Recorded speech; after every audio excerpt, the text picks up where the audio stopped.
Want to shop Walmart Black Friday deals first? Walmart Plus members get early access to our hottest deals. Join now and get 50% off a 1-year annual membership. Shop Black Friday deals first with Walmart Plus. See terms at walmartplus.com. This episode is brought to you by Allstate. Some people just know they could save hundreds on car insurance by checking Allstate first. Like to check the date of the big game first before you accidentally buy tickets on your 20th wedding anniversary and have to spend the next 20 years of your marriage making up for it. Yeah, checking first is smart. So check Allstate first for a quote that could save you hundreds. You're in good hands with Allstate. Savings vary. Terms apply. Allstate Fire and Casualty Insurance Company and Affiliates. Northbrook, Illinois. Move your career further, faster in just 2 days with a Harvard Professional and Executive Development Program. Advance your leadership skills, craft smarter business strategies, build your network, and transform how you work and think to keep your career moving forward. You'll earn a certificate and can add Harvard to your resume with Harvard Professional and Executive Development. Learn more at professional.dce.harvard.edu/Spotify. Bryce's worst nightmares come true when she discovers Hunt and his fallen comrades have been secretly working to purchase a shipment of synth from the Viper Queen.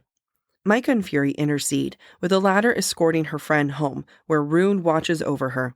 While Hunt mourns the pain he has caused Bryce, Bryce spirals, causing her to question whether anything she and Hunt had was real.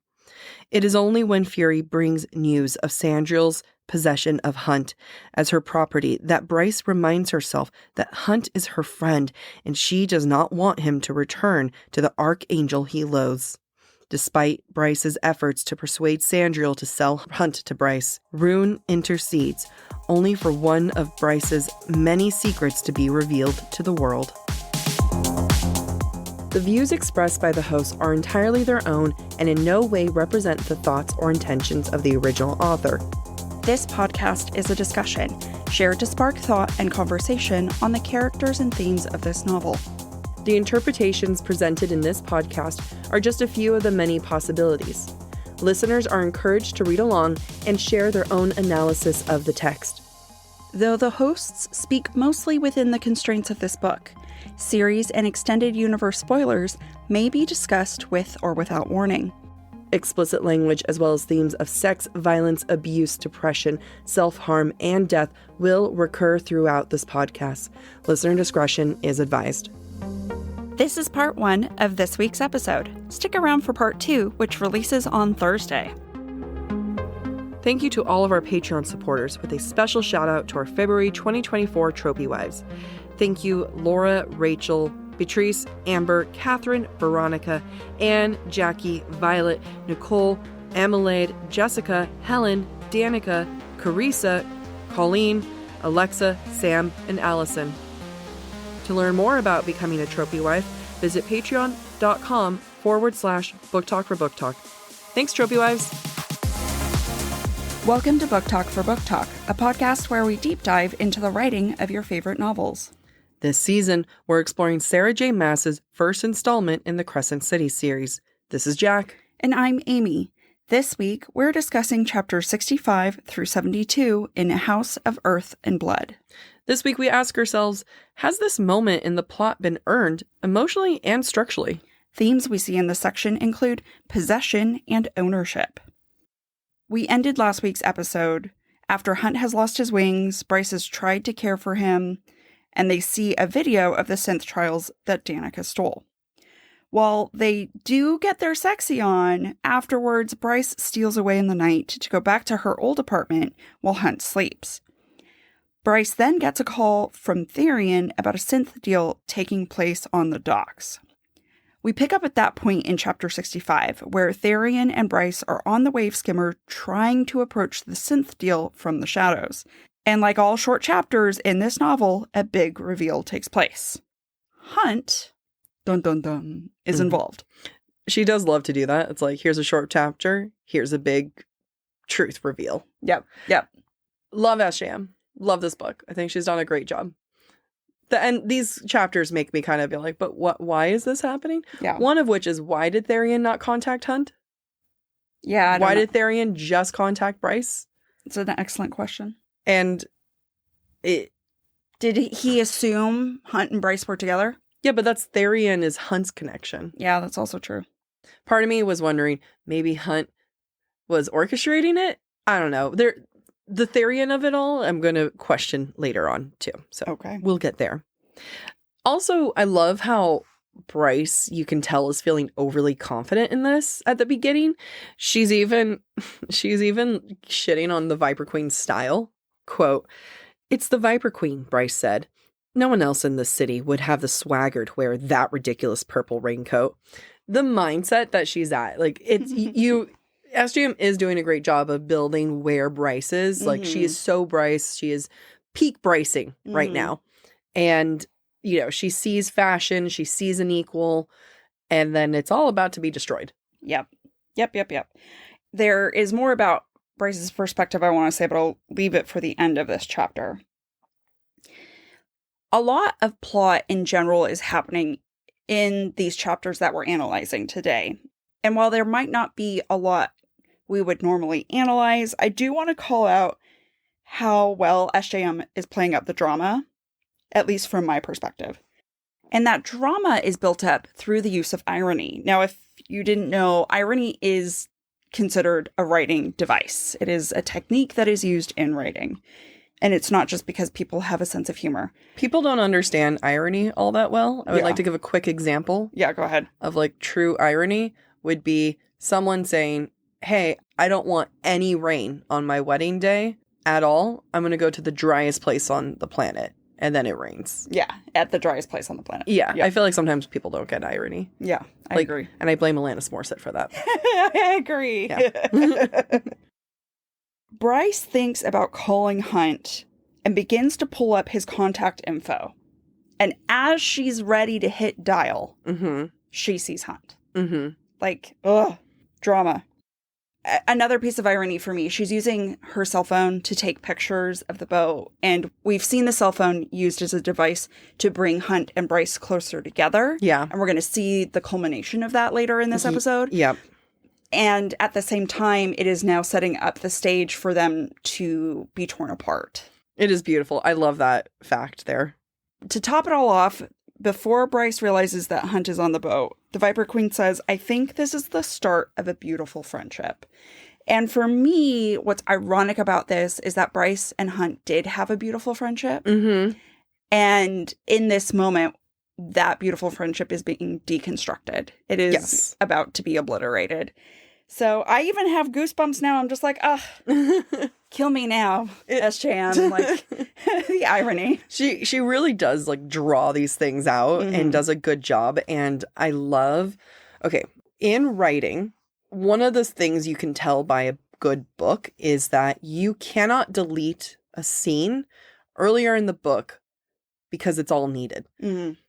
I think this moment is so well done because Bryce can't recognize Hunt right away, because he'd have his wings. So he needs to not have his wings, which means he had to have them chopped off, which means there had to be reasons for them to chop off. Right. And you can go backwards to see why it led to this moment. And it's just one of those chef's kiss moments. And again, you cannot delete a moment earlier because then this would not make sense. Yeah, I honestly think everything in this book leading up to this moment was purely for this moment. Absolutely.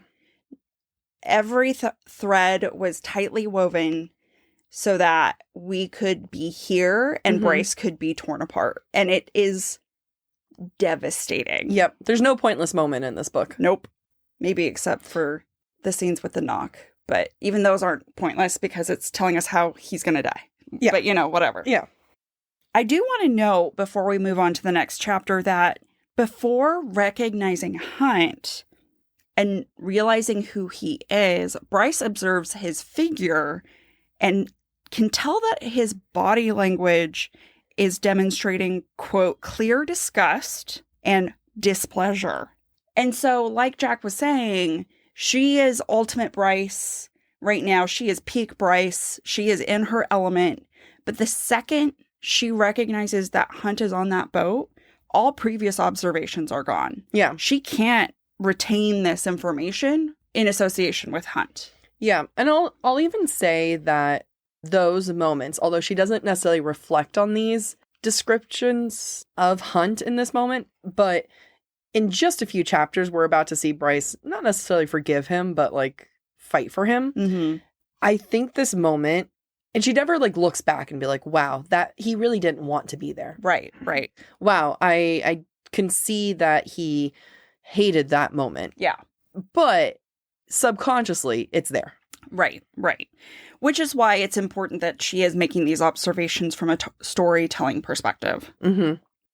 I want to acknowledge another writing trick I love that SJM uses at the start of chapter 66, and which personally I feel like I need to use more in my writing.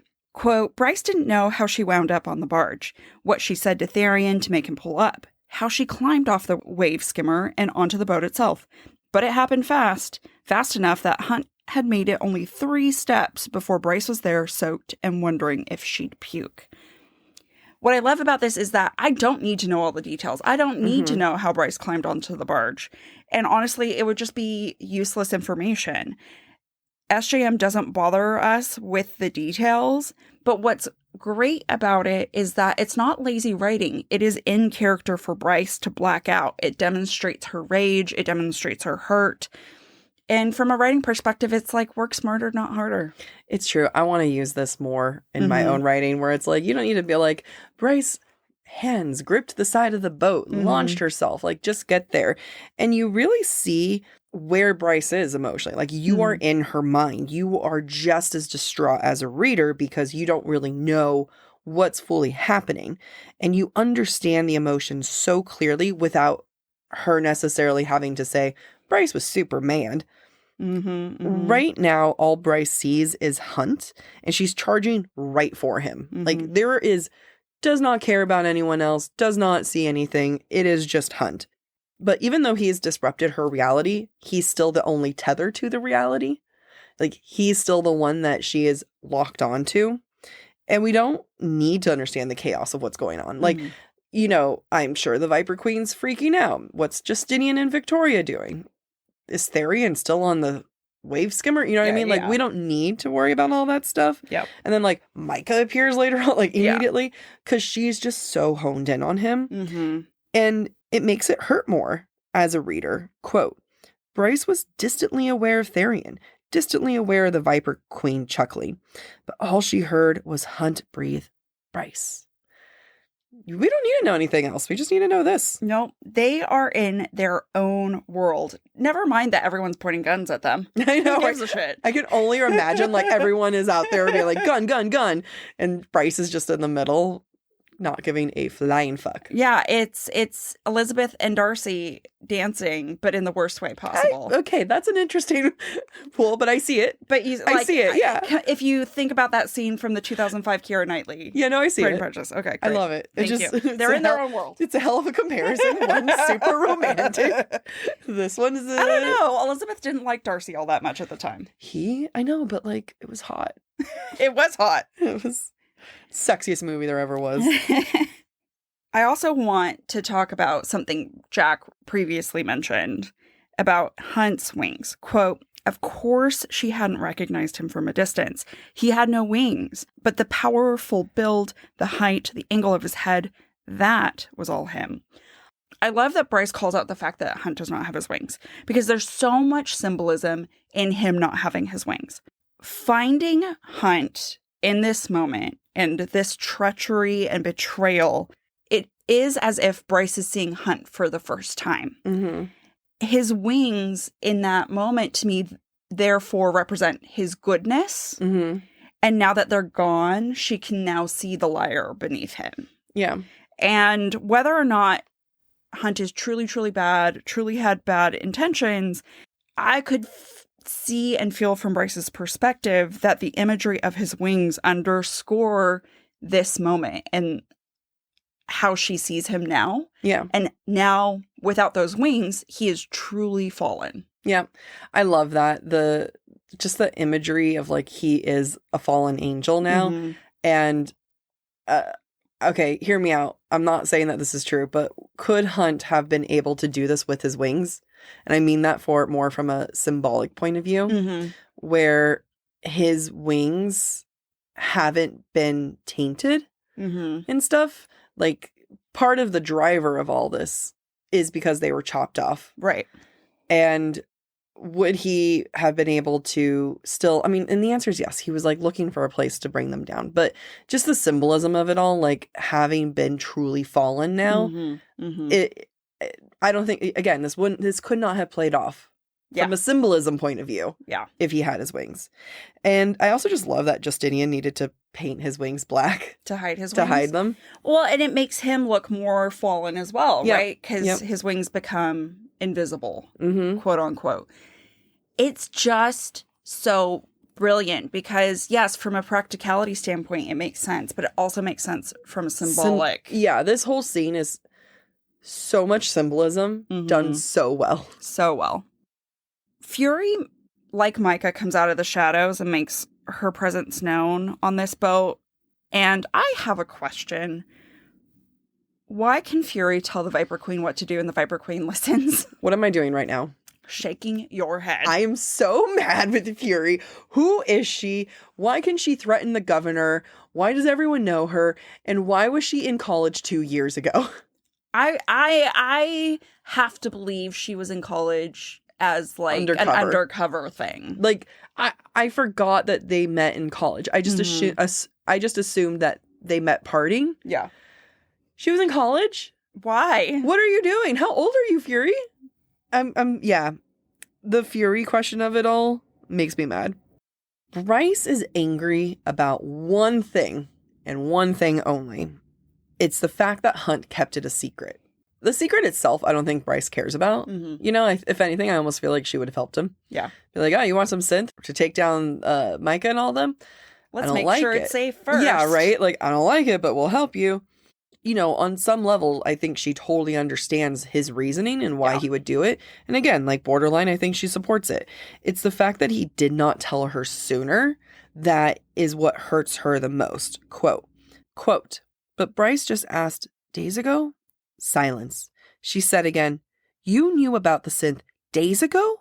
Her heart. It was her stupid fucking heart that was cracking and cracking and cracking. Like, she just repeats over and over, like, you knew? What the hell? And, you know, like, just tell people. Just tell them the secrets. It's so tragic. And I really, really feel for Bryce in this situation. But I have to ask, do we believe the level of her devastation? For me, I think the answer is yes. But I don't know if everybody agrees. This whole novel has been about Bryce uncovering the ways people in her life, especially Danica, who she loved the most, have withheld and lied to her. And now Hunt is guilty of that same act of withholding information. I also have to recognize Bryce has been the subject of mockery for years since Danica's death. And I would believe it if she's worried Hunt was mocking her behind her back about the synth over the last few days when she was so focused on it. Quote, he figured out the truth and for nearly a week, he'd said nothing to her, had let her go on and on about how much she loved her friend, how great Danica had been, and had led her in fucking circles. The Danica line does not help. Yeah. Because she's been primed and ready for being deceived all around. But I also feel like it does help her forgive Hunt sooner. Because she's been making all these, and I don't want to call excuses, but like keep saying, I know Danica at her core. This is not her. And I think that that's also made her ready to forgive Hunt. Yeah, that's a great, if this is the first time she's ever felt betrayed like that. Yeah. Then it wouldn't be believable. Yeah. But she's had to make concessions for Danica's actions. Yeah. This whole novel. For me, the question isn't necessarily, does this betrayal make sense? Because does her devastation of the betrayal make sense? Because Hunt's been the one who has been there for her / we were all shocked that Hunt did this. It, to the point where does this make sense? For me, the question becomes, does her forgiveness of him and her actions of wanting to sell herself essentially for him make sense? And I think that, again, Danica has primed her. Yeah. I think that's a great point. Thank you. Therian in this whole scene, kind of cracks me up because it's constantly being described that he's holding her back, he's gripping her arm. Here's an example, quote, only Therion's grip was keeping her upright. And that's one of many moments in this where it's like, he's holding her, he has his hand around her waist. And again, Hunt never snaps at him. Mm-hmm. I mean, granted, Hunt is in no position to be snapping at him. However, I feel like he totally would if it was anyone else. And it comes back to this again, that I feel like Hunt is trusting Therion. Yeah. Like, he sees how devastated Bryce is. He's probably happy that Therion is the one who's there to be with Bryce. Yeah. And it is sweet how much Therion is there for her, just kind of like keeping her upright. It does make me be willing to get a Therion book. Here first. I think I'm going to become a Therion apologist. Oh my goodness. That's shocking to me. I only feel more questions because while Hunt doesn't snap at Therion, Therion doesn't snap at Hunt. Yeah. What is going on between the two of them? And it begs the question, did Therion know Hunt was on the boat?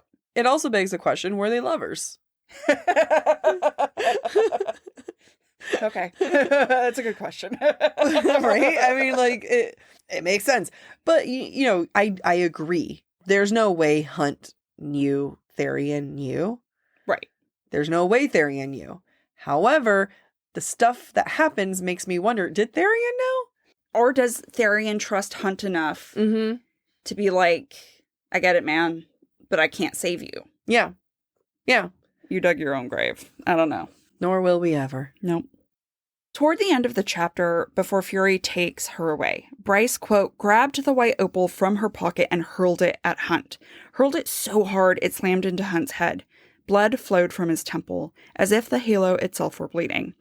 Now remember from last week's episode, the white opal Hunt gave Bryce means joy. And like Jack pointed out last week, opals are brittle, and Hunt has destroyed the joy that this opal represents by destroying Bryce's heart. Mm-hmm. And I have to recognize, as symbolized through the blood on himself, that Bryce's pain hurts Hunt too. The blood from his temple, think about it this way. A temple is, yes, a part of our head. Yeah. But it's also a sacred place. Mm-hmm. It's like an inner sanctum. Mm-hmm. And Hunt, in this process, has broken his own heart. And it's his own fault, but it still makes me sad. It is so sad. As a writer, I feel like I would have personally liked to add a little, I mean, granted, this is probably me being heavy-handed, but saying something like, the brittle gem cracked. Yeah. But that's like symbolism being shoved down your throat. But, there's nothing wrong with that. It didn't have to be in the scene. Hunt could have, in a later scene, been like he saw the blood covered opal and it's, it was cracked from where it fell or whatever. Yeah. I do like the description of blood kind of coming down from his crown. Uh-huh.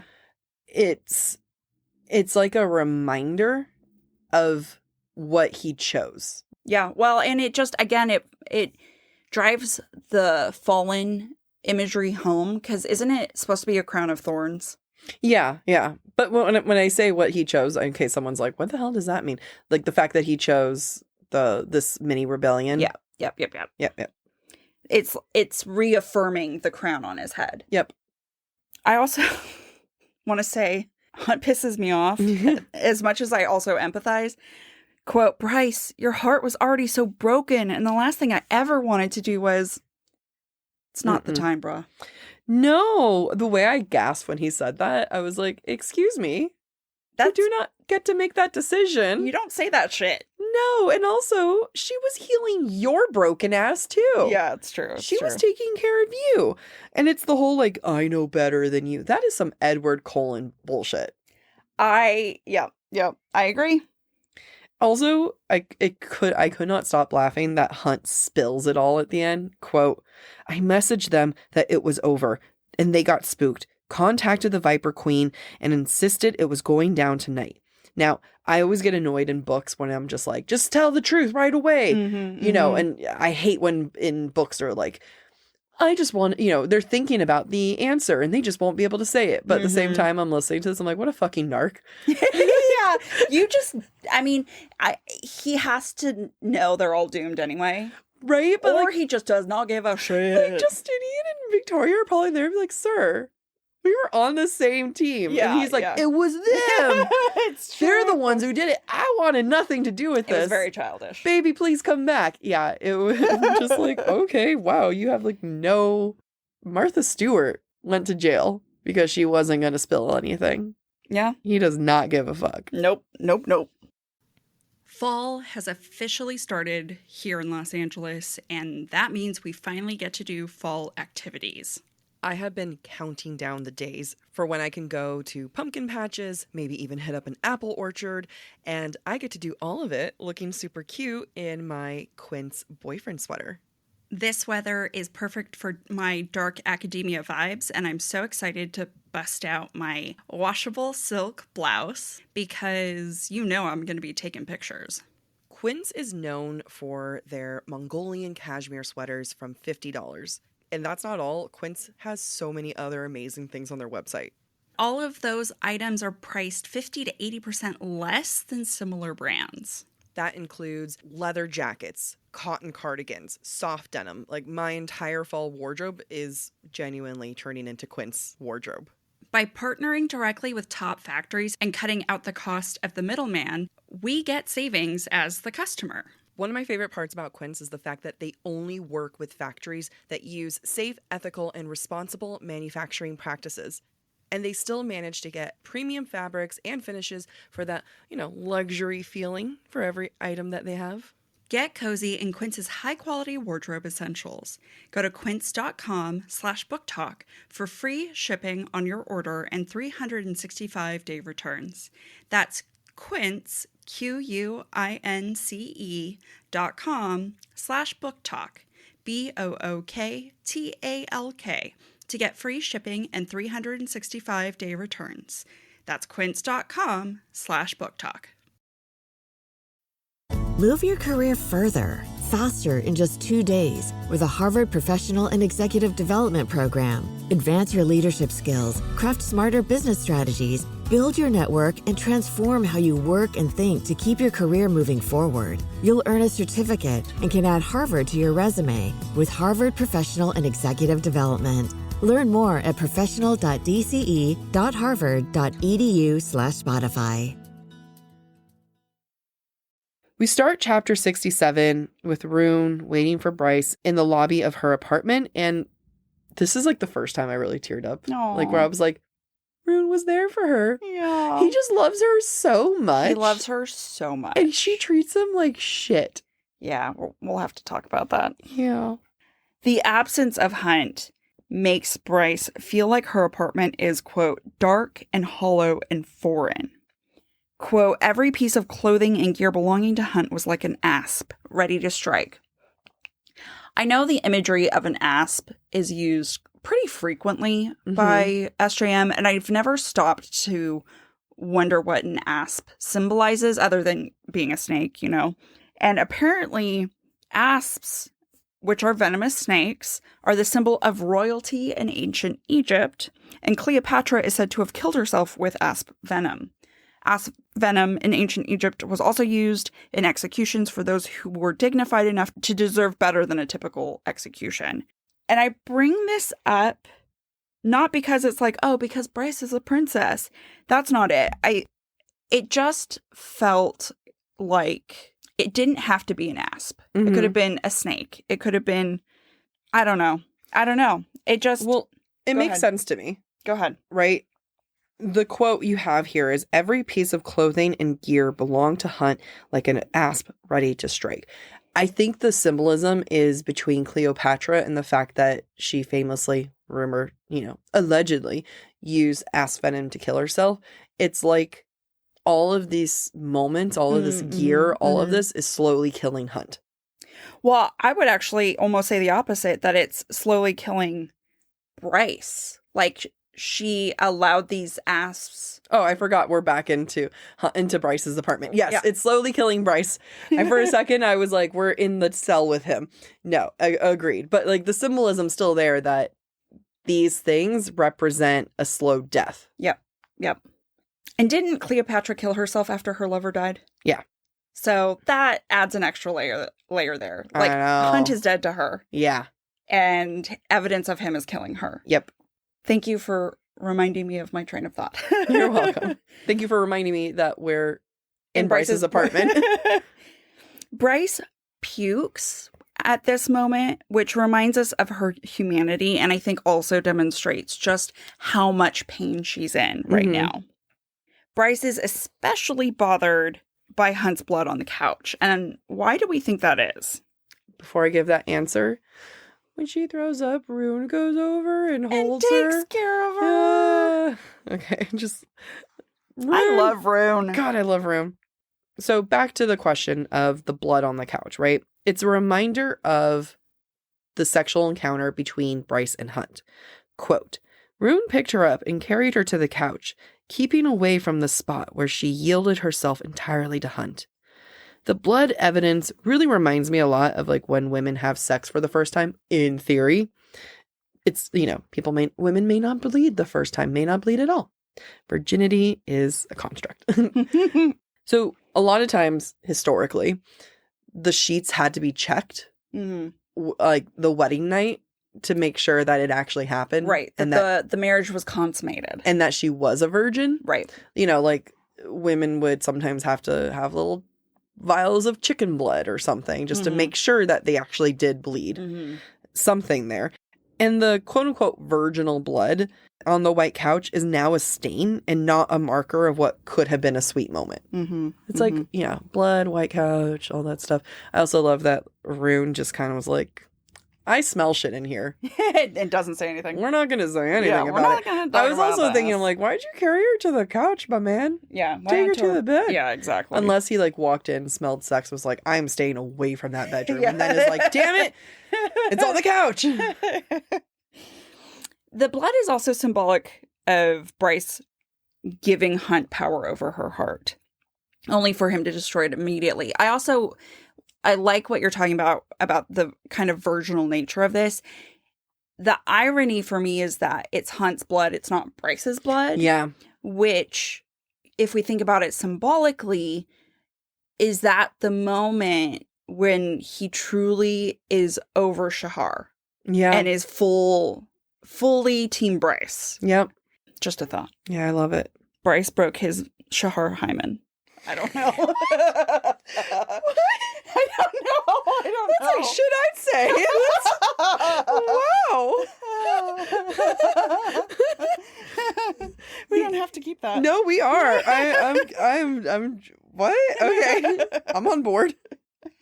Let's also talk about this other reason for Bryce's unhappiness, which we didn't talk about in the last chapter, but is very relevant here.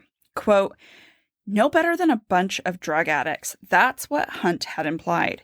She and Danica had been no better than two addicts, inhaling and snorting everything they could get their hands on. It wasn't like that. Hadn't been like that. It had been stupid, but it had been for fun, for distraction and release, never for something dark.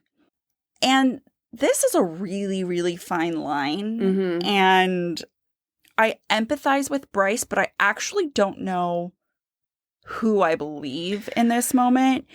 And the reason for it is this. In college, I had a lighter. I don't know if you remember this. I had it while you were still around. Before you went to your master's. Okay, cool. And before I became an alcoholic. Okay, just the way you said it. And it begs the question, what is the difference between having fun and having an addiction? Is it other people's perception, or is it your own lack of self-awareness? And I think that that's a really, really difficult question to ask yourself when you're looking back on that time. Yeah, I think it's a great question. And I'm going to use our time in college together versus, I know afterwards you had a darker period with alcohol. Later on, I had a darker period with alcohol towards my late 20s. And one I reflect on fondly. The other one I look back at and say, that was a problem. Yeah. I was not an alcoholic, but I wasn't using alcohol for fun. Right. And I would even say that, like, in our college years, let me know if I should delete this or not. We drank. Yeah. And, you were my bad influence. I was. Like, we mixed substances. Yeah, like, we went to Vegas, we partied, but I don't feel like, again, I get the whole idea of, like, malintent versus fun. Well, I don't know if it's malintent or if it's coping. Okay, coping. We'll call it coping, because that's like addiction sometimes comes from coping. Sometimes addiction is addiction. But, you and I like to imagine like we were just having fun. If there was a time that we needed to stop, we could have stopped. Later on, we both had our experiences, and I can see that difference. Yeah. Granted, we were not on the drugs that Bryce and Danica were on, mainly because those don't exist. But but if we think of their real world equivalents, yeah, that was not our scene. But had it been, I still don't think it was. Again, we were college having fun.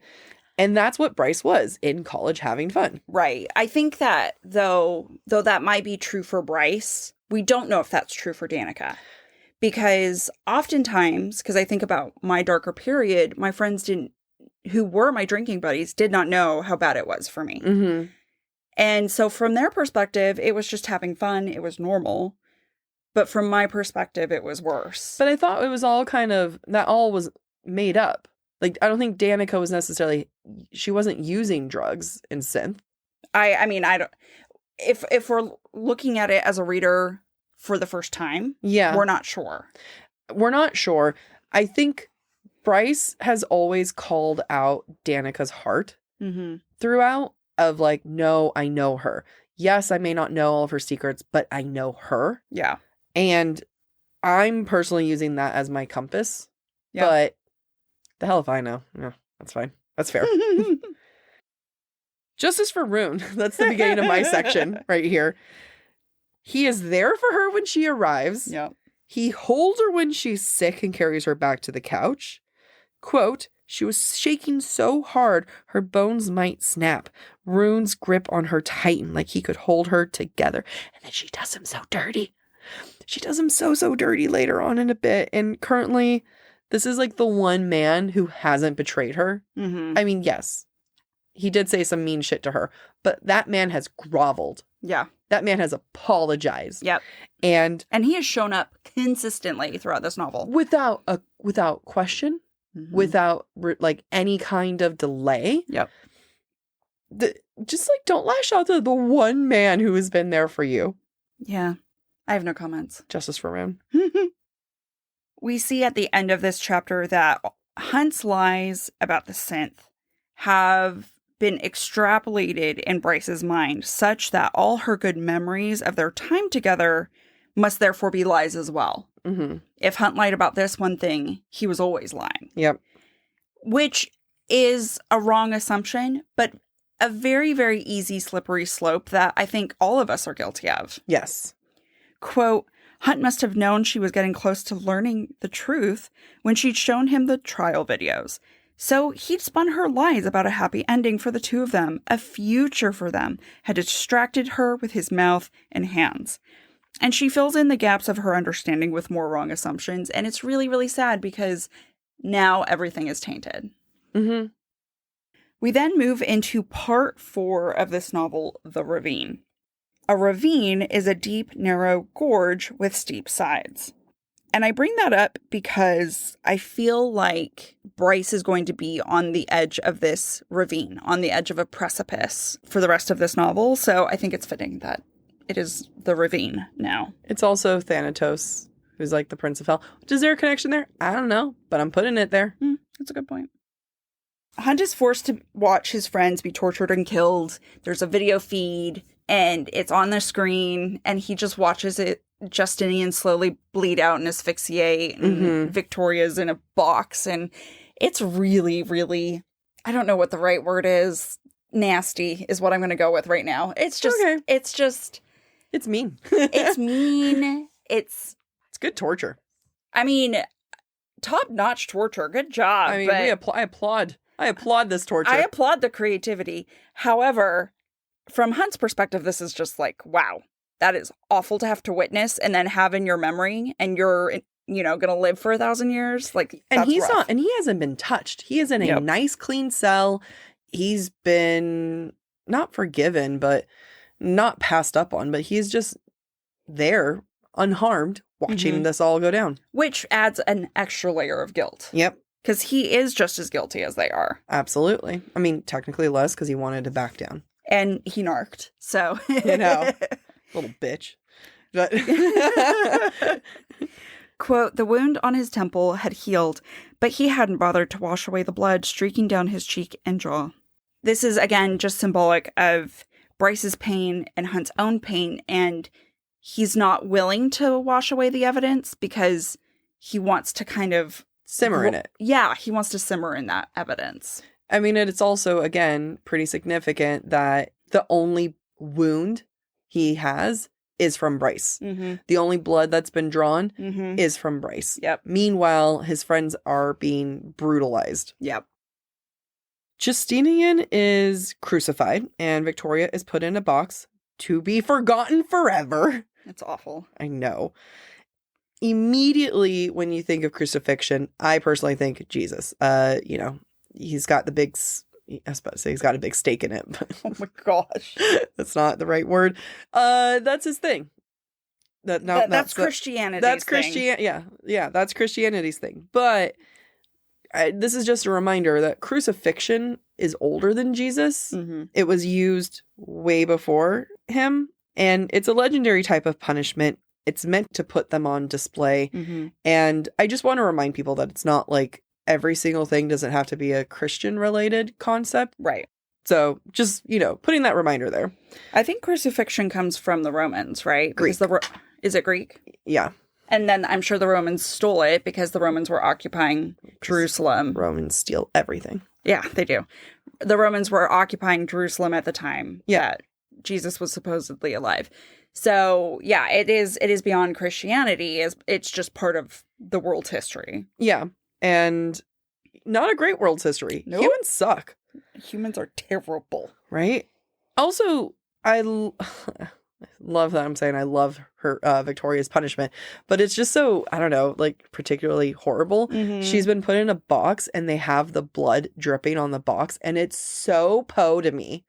Edgar Allan Poe. Yes. Like it's very Telltale Heart. It's very The Raven. Mm-hmm. It's just, ooh. I really enjoy it. Yeah. Yep. I do too. It's great awful. torture.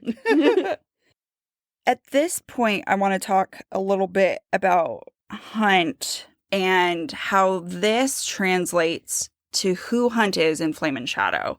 And I don't think this is too spoilerific, but if you haven't read Flame and Shadow and you want to avoid all references to it, I would skip for a minute or two. So we see here, as Hunt is ruminating on what has happened and his friends and Bryce, we see that his motivations are just like Bryce's will be in Flame and Shadow. Oh, and this is Hunt talking to Isaiah, by the way. Quote, nothing's changed since Mount Hermon. Nothing has gotten better.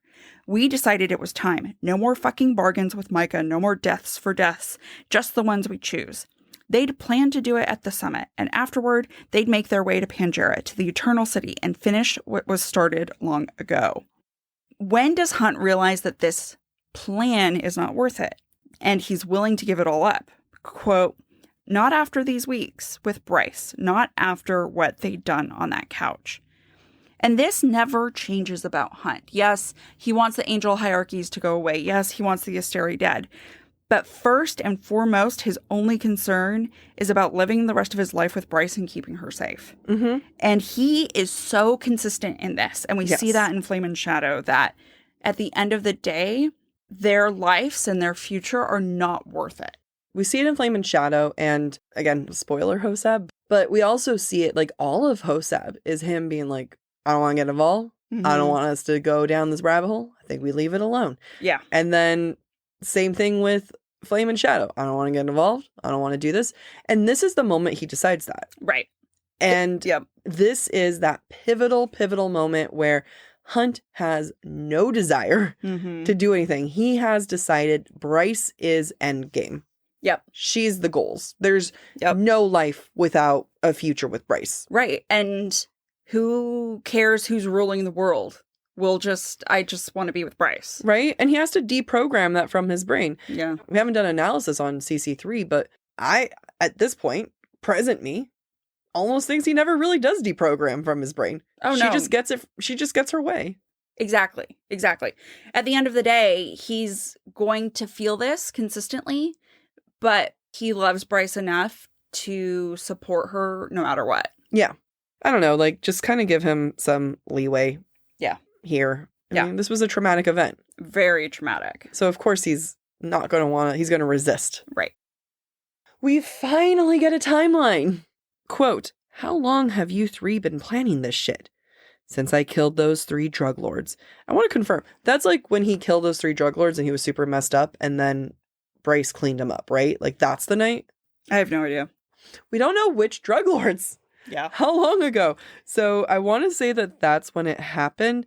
And it makes sense because, like, those deaths probably, I mean, we know it messed him up. That was the moment that he was really broken and Bryce had to put him back together. Mm-hmm. And it's probably what inspired him to do all this. But it's almost like it could have inspired him to do the opposite. Mm-hmm.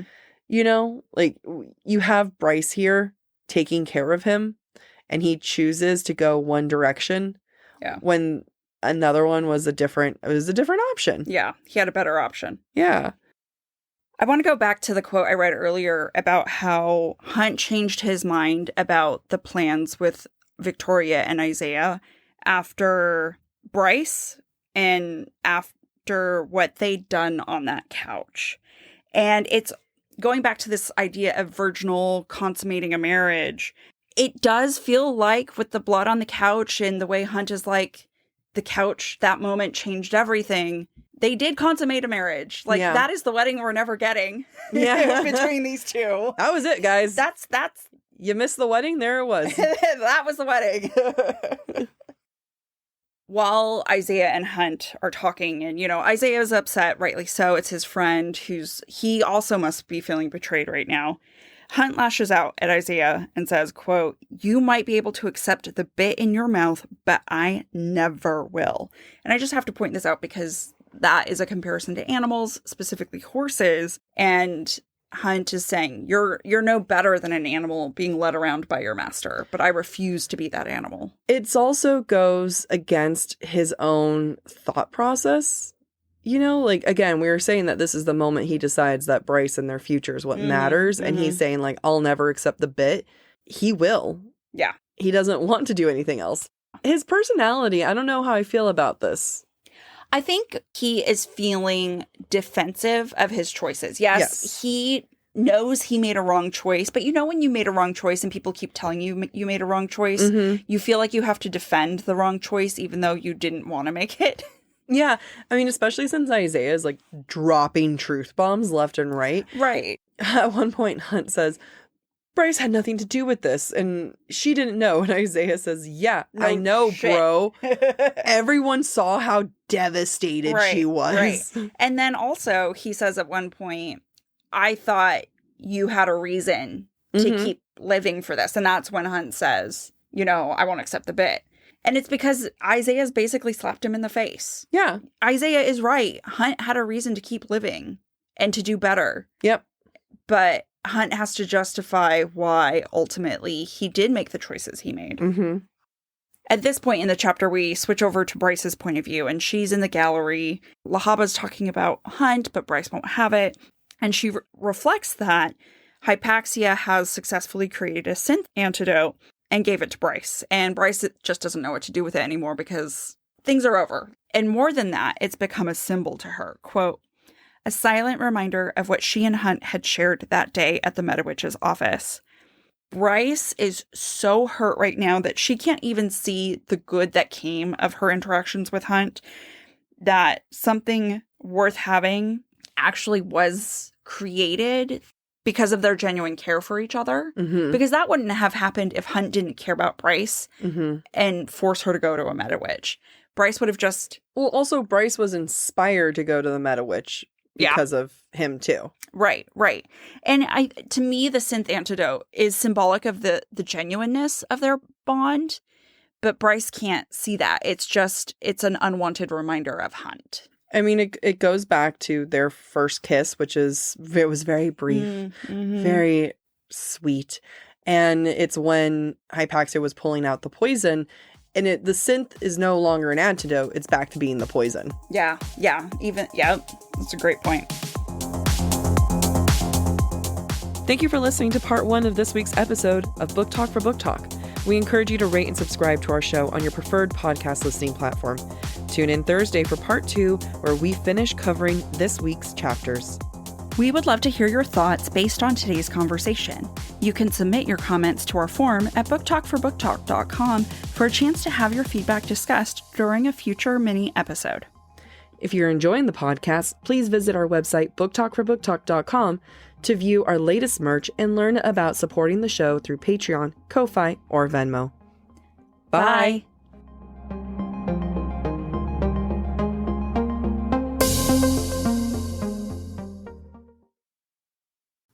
Fall has officially started here in Los Angeles, and that means we finally get to do fall activities. I have been counting down the days for when I can go to pumpkin patches, maybe even hit up an apple orchard, and I get to do all of it looking super cute in my Quince boyfriend sweater. This weather is perfect for my dark academia vibes, and I'm so excited to bust out my washable silk blouse because I'm going to be taking pictures. Quince is known for their Mongolian cashmere sweaters from $50. And that's not all. Quince has so many other amazing things on their website. All of those items are priced 50 to 80% less than similar brands. That includes leather jackets, cotton cardigans, soft denim. Like, my entire fall wardrobe is genuinely turning into Quince wardrobe. By partnering directly with top factories and cutting out the cost of the middleman, we get savings as the customer. One of my favorite parts about Quince is the fact that they only work with factories that use safe, ethical, and responsible manufacturing practices. And they still manage to get premium fabrics and finishes for that, luxury feeling for every item that they have. Get cozy in Quince's high-quality wardrobe essentials. Go to quince.com/booktalk for free shipping on your order and 365-day returns. That's Quince, QUINCE.com/booktalk, BOOKTALK, to get free shipping and 365-day returns. That's quince.com/booktalk.